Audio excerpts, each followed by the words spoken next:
Ayan, nandito po kami sa tabi ng kubo, sa may langka. Ang langka po ay aming babalutan o lalagyan po ng sako para po protection sa mga insekto, para po siya ay maganda ang pagkahinog pagka po nilalagyan ng mga sako. Kaya lagyan po ni Daddy ng sako. Ito po. Ayan po oh. Binabalot ni Daddy ng sako tapos to ay tinatalian yan. Para hindi po mapasok ng insekto. Yan din po ang katabi oh. Lalagyan din po iyan, isang iyan. Yan po ang isa. Yan, sa kay Daddy nilalagyan.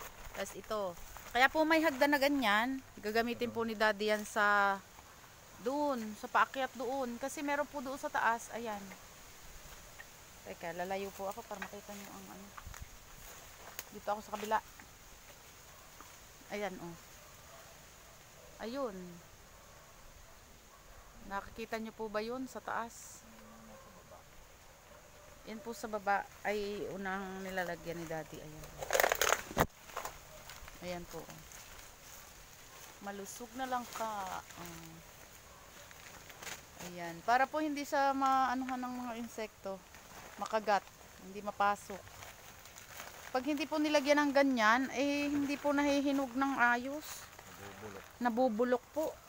Kaya nilalagyan po ng ganyan.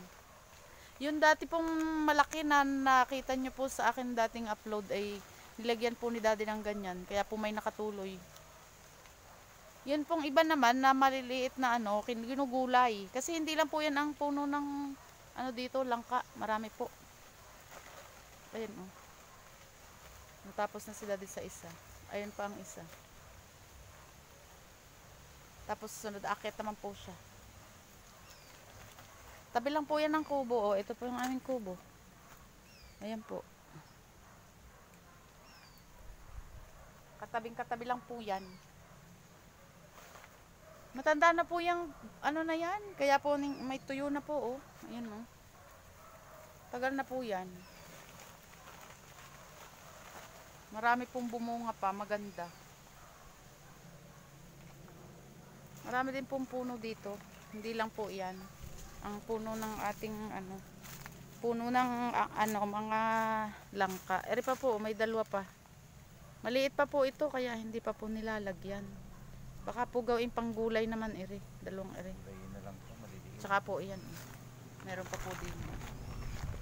Yan. Gagawin naman po yung gulay. Yung pong ginagataan. Pwede din pong KBL. Ayan. Yung sinasabi pong KBL ay yung may kasamang ano, kadyos, buto-buto at saka po langka. KBL. Ayan. Masarap po yan. KBL o kaya ginataan, tapos po may tuyo o kaya po yung ang tawag po ay biklad or daing na bangus. Ayun po, masarap po yan. Ito pong naman ganito, ang tawag po dito ay babagan. Ayan. Ayun po oh. Ito po ang isa. Ayan, ayan. Yung cute oh. Ayan po yung nasa gitna yung green. Ayan po. Ayan. Si Daddy naman po ay aakyat, pupunta doon. Ayun, yun naman pong nandoon ng kanyang lalagyan. Ayan. Ayan oh, sa pang-apat na. Ataas pa po doon, meron pa isang malaki. Pang-apat na yan na nilalagyan ni Daddy ng ano, sako or nilalagyan ng sinusuputan, sinasako para po hindi siya ano, malagyan ng insekto, hindi siya makagat.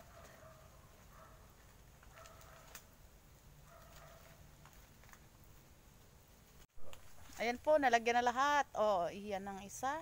Tapos eto. At doon sa taas, tatlo. Ayun oh, dito. Para makita nyo. Ayan oh, tatlo. Nalagyan na siya lahat ng ano. Oh, sa sunod naman po, pag yan ay magulang na, tatanggalin na po yan sako. Pag po yan ay pwede nang i-harvest at hinog na. Yan po ay ang mga ngamoy pagka po hinog na. Ayan ang ating mga langka. May sako na siya. Hintayin na lang natin ang kanyang paghinog.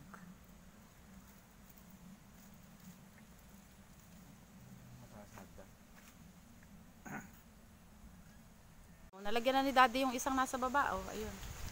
Umaakyat si daddy dyan at ayun naman ang kanyang lalagyan. Ayun, ayun. Ayun. Dyan. Lalagyan ni daddy dyan. Dito ako banda. Ayan, oh. Doon naman siya maglalagay. Meron na siyang nalagyan dito. Itong isa, oh. Ito ako sa baba. Ayan, ito. Ayan ang isa. Meron pa siyang kakambal na pwede siyang gulayin. Tapos meron pa ang isa, oh. Lalagyan pa ito. Ayan, oh. Ayan, ilalagyan ni daddy yung isa doon. Tapos may katabi pa yung isa na pwede namang gulayin pa. Ayun, oh. Tapos ayun pa sa kabilang side, may dalawa pa ulit. Bali, tatlo pa yun, pwedeng gulayin. Ito naman, solo flight. Tapos ito ang isa, dito sa puno. Ayan, oh. Dalawa pala. Dalawa pa pala itong nandito sa puno na pwedeng gulayin. Yung isa pong malaki na, yung binalot. Ayan, isa lang po yung hihinog. Tapos yung pong dalawang yan, gugulayin naman po yan. Gagataan. Sarap po yung ginataan. Ayan, medyo palalaki-lakihin pa lang po kasi maliit pa po yan. Sa camera lang po yung malaki. Maliit pa po, mga isang, ayan po, oh. Maliit pa yan. Pag malaki-laki na po, kukuhanin at gugulayin. Ayun po, yung malaki-laki na rin. Lalagyan na rin po yun ng sako. Tapos yung sa kay daddy na yun, oh, tatlo pa yung katabi. Ayun, oh. May 3 piraso pa doon. Pwede po yung gulayin din. Kagaya po nito.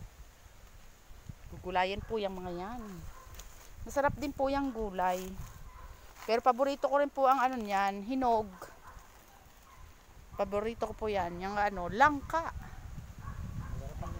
Masarap po ang hinog niyan eh. Tapos malutong, ay nako. Sarap po yan. Favorite ko talaga yan, langka. Ayan, pangatlo na po yan diyan sa ating puno na yan na nilalagyan ng sako. Binabalutan. Ayan po ang isa. Ayan pa po ang isa. Tapos nandoon sa likod na yun ni daddy ang isa pa. Ayan. Yung iba po ay titingnan po yung mga puno na iba. Baka po meron pa rin mga babalutan. Pati pa rin pong bibisitahin. Oh, ito po. 3 yung nilagyan po dito sa puno na ito. Yung isa sa kapunuan. Tapos ayan po ang isa. Tapos ayun. Maliit pa po ang bunga ng ibang puno. Kaya hindi pa po namin maganyan. Mga baby pa po ang kanilang mga ano, kanilang mga bunga. Kaya titingnan pa po namin yung iba. Tingnan po natin dun sa iba pang mga puno ng langka kung meron pang ano. Ito po, mataas itong langka na ito. Ayan, may bunga din po. Ayan, oh, may kabag siyang ano, paminta. Ayan, oh, hanggang dun sa taas. May paminta. Marami rin pong bunga. Dito po, dito sa kabila. Ayan, oh. Ay, marami din bunga dati. Ayan, oh. Ito, 3, 2 maliit. Tapos, ayun. Hindi pa yan, daddy, pwedeng ano, maliit pa, baby. Tapos, ayun pa, doon sa taas. Oh. Gulayin na lang natin. Hindi po masyado makita. Medyo madilim na. Ayan, sa taas po ay meron pa rin bunga, maliliit pa po. Ayan, ganyang kalalaki po din yung nasa taas, ganyan. Ayan. Ayan, yung dalawang yung magkasunod. Ganyan din po yung nasa itaas, medyo nga po mataas, malayo na. Kaya hindi masyado makita. At ayan, napakahangin po din eh, sa bukid. Hindi na po namin yung babalutan kasi po eh ano, gagawin na po siguro yung pang gulay, pang ulam, pang luto. Gagataan. Ayan. Ayan po ang iba pa naming puno. Dito po yan sa tabi ng mga paminta. Ayan po mga tanim na paminta, oh. Ayan. Super hangin po din ngayon. Ayun, oh, super hangin-hangin. Ito po yung mga tanim na paminta, oh. Ayan. Sa tabi lang po yan ito. Yung mga langka na yan. Puro po mga tanim na paminta. Tapos sa tabi po mga niyog. Ayan. Yan po ang mga tanim dito. Ayan guys, dito para kami sa isang puno naman ng ng ating langka. At naglalagay pa rin si daddy ng supot or ng sako. Sinasako niya at nilalagyan ng sako. Ito. Yan pa po ang isang puno ng langka. Kaso po, hindi ko alam kung makikita nyo yung bunga. Ayan oh. Testing. Ayan po ang bunga eh. Malaki pong puno siya kaso maliliit po ang bunga ay nasa taas. Ayan po oh. Matanda na po yan kaya po ganyan. Sobrang taas na. Ayan. Yan po ang puno niya. Paakyat. Marami po siyang bumunga kaso sobrang taas. Hindi po namin nakukuha yung bunga niyan kasi mataas. Ayan. Madalang na pong nakukuha ang bunga niyan kasi sobrang taas po. Ayan po oh. Ang huling namin, huling pinuntahan na langka, ayan po oh. Maliit lang po ang bunga, hindi po siguro nyo masyadong makita. Ayan na po ang ating mga langka. Ayan, ito pa po ang isa pang puno ng langka. Medyo mga cute na po ang bunga nito oh, maliit. Tabi po ito ng puno ng santol, ayan. Malapit po ito sa kubo. Ayan po ang kubo natin. Dito po yun sa harap. At ayan naman po ang ating mga cute na langka. Ayan na po. Ayan po ang ating langka. Ayan na po ang last na puno na aming pinuntahan. Thank you for watching. Salamat sa laging panonood. Subscribe, like, comment, and share. Bye-bye.